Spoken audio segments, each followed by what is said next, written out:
Assalamualaikum warahmatullahi wabarakatuh. Para pemirsa, di dalam mengomentari suatu persoalan, kita harus ada pijakan biar analisis atau bahasan kita tidak lari kemana-mana. Dalam rumusan akademis atau hal-hal yang berbau ilmiah, itu kita harus bisa melihat suatu persoalan itu dari 3 sudut. Yang pertama, harus ada nilai logik. Logik nggak masalah ini gitu. Yang kedua, dari persoalan logik ini yang masuk akal, tentu kemudian ada nilai berikutnya yang kedua, yaitu ada hipotesis, ya kan? Ada kesimpulan gitu. Kemudian yang ketiga, ada namanya verifikasi. Jadi data-data itu atau pernyataan itu bisa diverifikasi. Sehingga suatu persoalan itu bernilai general gitu, umum. Di siapapun yang mendekatinya pasti hasilnya sama gitu. Misalnya di dalam membahas tentang Yusuf Mansur membangun warung steak and shake, kita bisa mendekatinya dari 3 sudut ini. Yang pertama misalnya logiknya.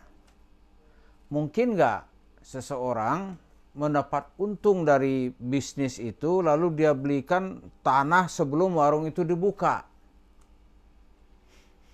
Kan belum ada keuntungannya. Terus duitnya dari mana? Tanah-tanah yang dibeli misalnya harganya sangat mahal. Misalnya untuk membuka satu warung, mungkin tanahnya ada 300, ya kan? Ada 400. Kalau tanah itu berharga 1 meter, 10 juta gitu. Ya. 10 juta. Maka dalam 400 dia harus memodali tanahnya itu 4 miliar, ya kan? 4 miliar.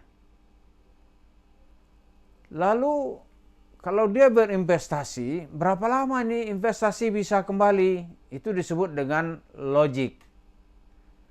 Kalau nggak logik, nggak logis, itu mesti ada kecurigaan di balik itu. Maka Yusuf Mansur membuat warung steak and shake-nya ini salah satu contoh saja, tidak memakai alasan logik. Karena itu hampir dapat dipastikan duitnya bukan dari keuntungan itu. Lalu dari mana? Nah, Yusuf Mansur menyebut ini duit disulap dari daun. Logik nggak itu? Itu satu. Logik nggak? Atau duit ini dikasih oleh malaikat gitu. Logik nggak? Kalau akal kita tidak bisa menerima, maka itu dianggap sebagai sebuah kebohongan atau ngaur-ngauran. Lalu dari mana duitnya? Di sini mulai orang berasumsi melakukan penelusuran. Mungkin duitnya misalnya nih, ini jerih payah atau keringat TKW yang diperas oleh Yusuf Mansur dengan bahasa tabung tanah, tapi sebenarnya dia pindahkan. Mungkin nggak itu? Dia pindahkan ke warung steak and shake. Ada logiknya nggak? Mungkin. Kenapa mungkin? Ya karena yang pegang duit dia.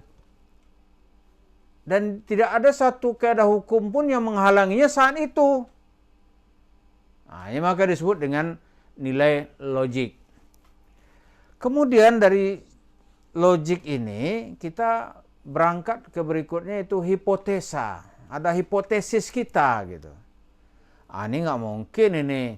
Masa dengan cara begini warung bisa sebanyak itu misalnya nih. Pasti ada duit dari tempat lain. Misalnya duit, ini kasarnya gitu. Orang ini koruptor nih, nyimpan duit gitu. Mungkin nggak? Ya mungkin.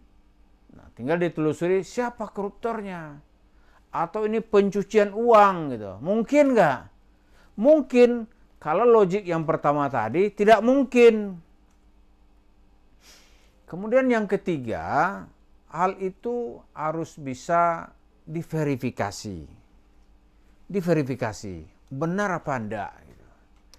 Misalnya Yusuf Mansur bilang setiap hari dia mengeluarkan pajak, infak bahasanya 200 juta. Gitu. Itu bisa diverifikasi enggak? Gitu. Kalau tidak bisa diverifikasi, itu kita sebut halu tingkat tinggi. Atau sebuah upaya untuk melindungi real pekerjaannya yang sesungguhnya dengan cerita-cerita ya berhalu-halu. Maka seperti yang disebut oleh kawan-kawan itu, kenapa orang mau cawe-cawe, orang mau bikin warung, terserahlah gitu. Kenapa? Karena ini bau duitnya itu bau duit, misalnya duit TKW, ya ada bau-baunya gitu. Atau mungkin enggak gitu. Ini uang orang niatnya mau umrah dikumpulin, lalu dibangunkan warung steak. Setelah itu bilang, ente maafin aja deh gitu. Maafin aja dah. Ya, kalau bisa begitu ya enak sekali hidup ini. Kalau negara ini kita berutang ke bank, bisa begitu ya, oh enak sekali itu. Pastilah negara ini akan bangkrut. Nah sekarang kembali ke cerita Yusuf Mansur ini, dia enak saja gitu. Lalu masyarakat ini dijadikan sapi perah. Gak peduli dia mau orangnya rugi, mau apa, gak ada urusan gitu. Jadi begitu kita cara membangun premis-premis untuk memberikan penilaian terhadap satu persoalan, termasuk di dalamnya warung steak and shake-nya Yusuf Mansur. Karena kalau pendekatannya pendekatan logik, itu tidak masuk akal gitu. Tidak masuk di akal. Tapi faktanya ada. Nah, fakta inilah yang perlu diverifikasi. Diverifikasi, benar gak ini gitu. Harus ada asumsi-asumsi. Kecurigaan-kecurigaan itu boleh saja. Namanya kita membahas di dalam persoalan ilmiah. Ya kan? Kecurigaan itu ada. Dalam dunia ilmiah misalnya buku misalnya nih. Orang boleh melakukan verifikasi, menelusuri logiknya ada enggak gitu. Misalnya nih persoalan yang enggak logik gitu. Negara Indonesia pertama kali diakui kemerdekaannya oleh Palestina. Nah, itu tidak logik. Kenapa negara Palestina belum ada? Bagaimana orang yang belum ada mengakui gitu? Kemudian tidak bisa diverifikasi. Ini contoh-contoh aja. Jadi cerita Yusuf Mansur itu menimbulkan banyak masalah gitu. Duit dari mana sebenarnya dia pakai gitu? Atau duit dari mana yang sebetulnya yang sudah dia selewengkan gitu? Karena nggak mungkin dari pure bisnis dia membangun bisnis. Harus ada yang lain. Inilah yang disebut berpikir secara ilmiah, bisa juga berpikir dengan cara akademik.